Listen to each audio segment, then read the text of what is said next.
We now know how much they make from their other jobs.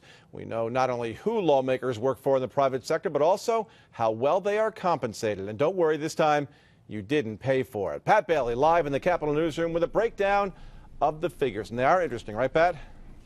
Certainly are interesting, Greg. In 2011, when the ethics reform law passed, this was part of the agreement. Lawmakers would have to disclose not only where they work privately, but how much money they are compensated for that. On top of that, they are now also forced to show what holdings they have, whether they be stocks or bonds. One good government group here in Albany calls this disclosure, quote, the biggest step we have seen in transparency in decades. We know each member of the legislature is making a minimum $79,000 to be in Albany 55 days a year. But what about what they make when they go home? We now know. Let's start in the Senate with Capital Region representatives. Neil Breslin of Delmar makes between $20,000 and $50,000 from a law firm and holds mutual funds worth as much as $500,000. Senator Hugh Farley of Niskayuna is retired, but he collects a pension from his former law firm worth as much as $550,000. On the Assembly side, Phil Steck of Colony made between $150,000 and $250,000 last year as an attorney. John McDonald of Cohoes made between $100,000 and $150,000 as the president of his drugstore. The New York Public Interest Research Group says what lawmakers take home out of Albany could tell a lot about what they do inside the Capitol.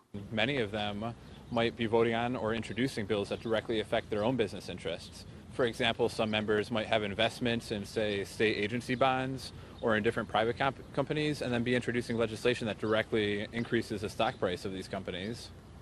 And many of the legislative members do, in fact, hold interests in state agencies. Senator Liz Krueger of Manhattan has both Thruway Authority and Dorm Authority bonds worth between $10,000 and $40,000. However, not every lawmaker is pulling down big money outside of Albany. Senator Cecilia Katchik of DeWaynesburg showed income of $5,000 to $20,000 in 2012. Her husband showed larger filings. Assemblyman Steve McLaughlin of Melrose, also minimal income in 2012, between $1,000 and $5,000. His spouse, too, also showing larger filings. NYPIRG officials say these filings will make lawmakers think twice about trying to hide money or exchange cash for votes. There's plenty of ways that we could look at making New York more transparent, but in this particular area, it's the biggest step we've seen in decades. Now again, exchanging cash for votes, perhaps the most glaring example of lawmakers involved in a scandal with his outside business interests mixed in with his ethical obligations as a state lawmaker. Former Assembly Majority Leader Joe Bruno. However, just this past year, there were more.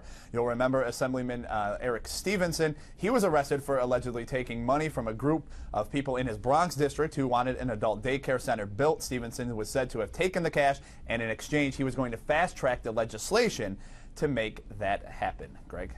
All right. So, a lot of interesting things with these folks who have, are facing criminal charges at the Capitol. I've got William Boylan's documents right here. I saw them. You've seen a lot of them. I saw that William Boylan, he put in for per diems but spelled it wrong. What else did you find out?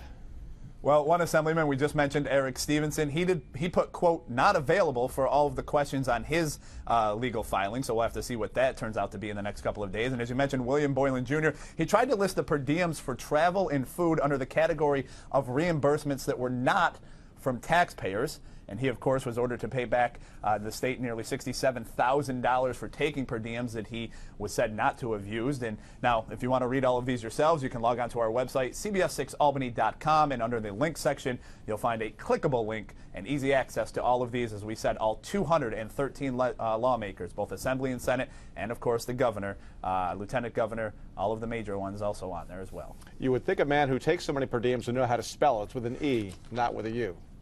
Well, that, and he crossed it out and did not get a new one. Right. All right. And we should also mention, I thought it was interesting, Cecilia Katchik, that money she gets from selling wool from the sheep on her farm. From the sheep on her farm in DeWaynesburg, absolutely. Yeah. Very interesting. All right. Thank you very much, Pat Bailey, reporting live for us from Albany tonight.